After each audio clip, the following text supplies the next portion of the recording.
안녕하세요. 오늘 저희가 여러분과 함께 깊이 파고들 자료는요, 최근 한일 관계에 좀 민감한 부분을 보여주는 기사 하나입니다. 네. 한국 공군이죠. 블랙이글스. 이 블랙이글스가 일본에서 급여를 받으려다 거부당한 사건인데요.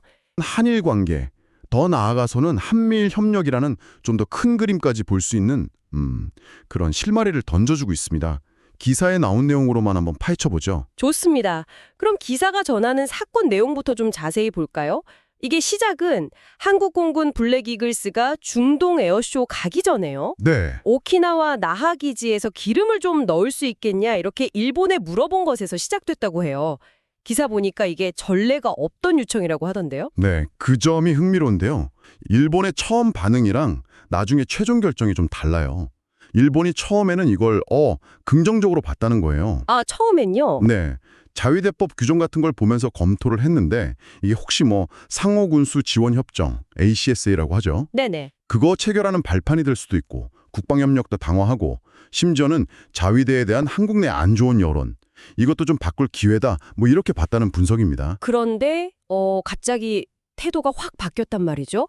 기사에서는 다카이치 총리가 한일 정상회담 바로 직전에 그러니까 10월 30일에 최종적으로 안 된다 이렇게 결정을 내렸다고 보도했어요. 그 이유가 상당히 좀 예민한데요. 맞습니다. 기사가 딱 짚은 이유가 뭐냐면 바로 그 블랙이글스 일부 비행기가 과거에 독도 근처를 비행한 적이 있다 이겁니다. 아, 그 이력 때문에요? 네. 일본 정부 안에서 이거 급여 허가해주면 여론이 좀 안 좋을 수 있다 이런 목소리가 나왔다는 거고요. 기사에서는 이제 우익 성향으로 평가하는 다카이치 총리가 그걸 받아들였다 이렇게 전하고 있습니다. 네. 그리고 일본 정부 관계자가 기사를 통해서 영토 문제는 양보할 수 없다. 딱 선을 그으면서도 협력 강화는 계속하겠다 이런 말은 덧붙였다고 하고요. 특히 이 기사는 요미우리 신문 보도를 인용하면서 일본이 독도를 시마네현 타케시마 이렇게 명시해서 영토 문제라는 걸 분명히 했다는 점을 강조하고 있습니다. 일본이 이렇게 독도 문제까지 딱 집어서 구체적으로 거부 이유를 밝혔는데 그럼 우리 정부 반응은 어땠는지 기사에 좀 나와 있나요? 기사에 따르면요. 국방부 부대변인이 관련 질문을 받았는데 그냥 확인해드릴 사항이 없다 이렇게 답변을 피했다고 합니다. 아, 좀 애매하게 답했네요. 그렇죠.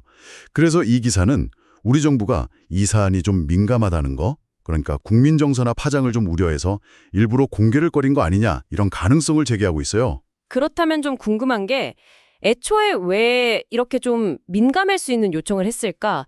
이 부분하고 또 일본은 이걸 왜 이렇게 상세하게 공개했을까? 이런 의문이 남는데요. 기사는 여기에 혹시 미국과의 관계 같은 더 큰 그림이 있다고 보는 것 같아요. 네, 그런 분석에 담겨 있습니다.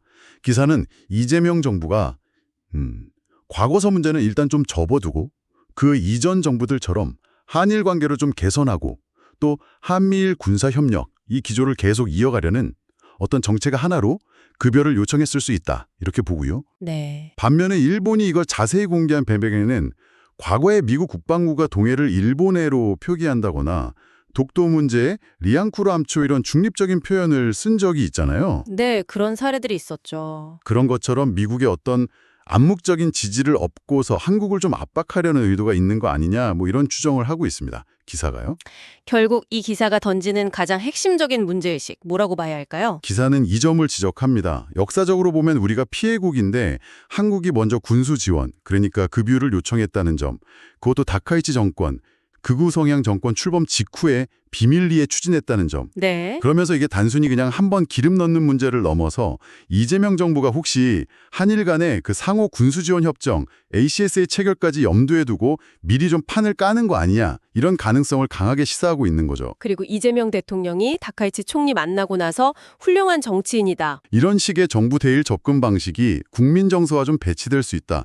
특히 윤석열 전 대통령 탄핵 때 표출됐던 민심 같은 걸 좀 거스르는 거 아니냐.